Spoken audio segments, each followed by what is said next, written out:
ये ऑफर रूस की तरफ से भारत के लिए कितना आकर्षक है और भारत को इस पर आगे बढ़ने से पहले क्या सावधानियां बरतनी चाहिए? देखिए, मैं इसको बिल्कुल इकोनॉमिकल उससे नहीं देख रहा हूं कि भारत को क्या फ़ायदा है।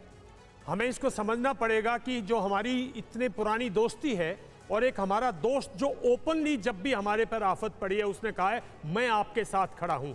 कारगिल युद्ध में मैं खुद मॉस्को में पोस्टेड था और 98 में अगर आपको याद हो तो हमारे ऊपर सबने प्रतिबंध लगा रखे थे, भारत सैंक्शन झेल रहा था, लेकिन रूस ने बोला क्या चाहिए मैं आपके साथ हूं। ठीक है, आज रूस को चाहिए वो दोस्त जो कहे हम आपके साथ हैं, प्रतिबंधों का कोई मतलब नहीं है, आप दुनिया में अकेले नहीं पड़े हो। लड़ाई रूस और यूक्रेन की है, उनके मुद्दों पर है। अगर रूस का मुद्दा है कि मेरी सीमा पर नाटो नहीं आए और मेरे को ना ललकारे, तो अगर जो लोग कहते हैं रूस उसमें गलत है तो वो लोग भी गलत हैं जो कहते हैं कि रूस पे सैंक्शन। राइट सर, लेकिन अमेरिका ने इसमें एक बात कही है कि अगर आप रूस से तेल खरीदते हैं तो इससे हमारे सैंक्शंस का कोई उल्लंघन नहीं होता, लेकिन आने वाले दिनों में जब इतिहास लिखा जाएगा तो भारत का गलत पक्ष के साथ खड़े दिखने का जोखिम है। ये बातें क्या कहती हैं आपसे पूछूंगा, लेकिन उससे पहले एक अहम खबर बता दूं। क्रीमिया में रूसी कारोबारियों को पुतिन का भरोसा, दुनिया में बेफिक्र कारोबार करें व्यापारी, पुतिन ने कहा। क्रीमिया में किसी से डरने की जरूरत नहीं है, पुतिन ने दोहराया। पुतिन अपने लोगों के बीच में लोगों को रिश्योर करना चाहते हैं, खासतौर से वहां जहां यह समझा जा रहा है कि अब आने वाले दिनों में होगा क्या, वहां पुतिन ये बताना चाहते हैं कि चिंता मत कीजिए, I am there to take care. लेकिन सवाल यह है सर, आपके पास दीपक सर, मैं एक बार फिर आता हूं, अमेरिका ने ये जो बात कही है इसमें कितनी हिदायत है और कितना इसको हम निरपेक्ष भाव से देख सकते हैं? ये जो कह रहे हैं ना, जब इतिहास लिखा जाएगा कुछ सालों के बाद तो उसमें अफगानिस्तान और इराक और लीबिया और यमन का भी जिक्र होगा, और किस तरह से जिक्र होगा ये आप खुद जानते हैं, मैं कहना नहीं चाहता।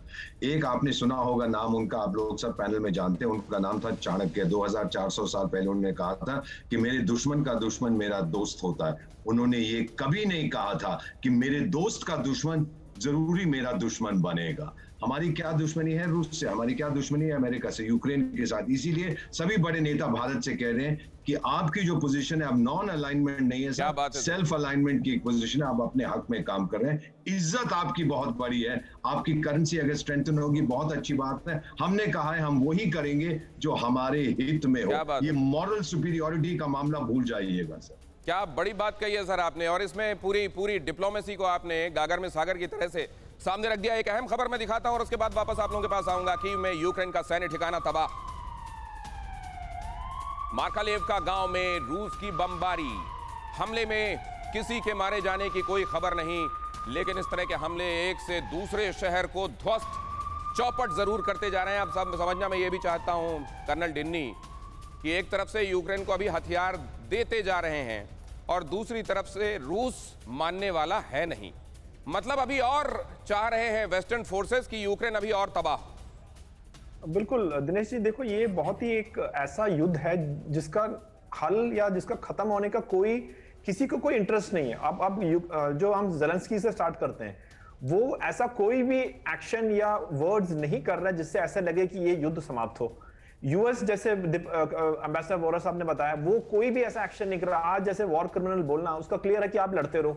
रशिया अभी तक 22 डेज हो गए, उन्होंने भी लड़ाई कर रहे हैं। अभी वो they are trying to define कि विक्ट्री क्या होगा, बट वो भी जब तक उनका जो ऑब्जेक्टिव्स हैं वो खुद भी नहीं, हमें भी नहीं पता कि अभी क्या ऑब्जेक्टिव्स है, बट वो भी लगातार चल रहा है। अल्टीमेटली जो यूक्रेन के जो नागरिक हैं, आम नागरिक हैं, वो सफर कर रहे हैं और ये जो जितने लोग हैं सब बैठ के वो तमाशा देख रहे हैं। लेकिन मैं यही इसलिए बोलता हूं, ये युद्ध जो है 22 दिन हो गए हैं, कोई भी ऐसा वर्ल्ड लीडर नहीं है, खास तौर पे वेस्ट और जो नाटो कंट्रीज के अंदर, कि इसको समाप्त करने का कोई एक सोल्यूशन है ना।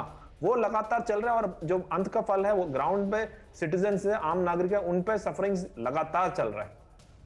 ये यूक्रेन को लगातार उकसाते जाना और उधर रूस का ये क्लियर कर देना कि आप सैंक्शंस लगाते जाइए, आपके हिसाब से आप जो मैक्सिमम कर सकते हैं वो कर लीजिए।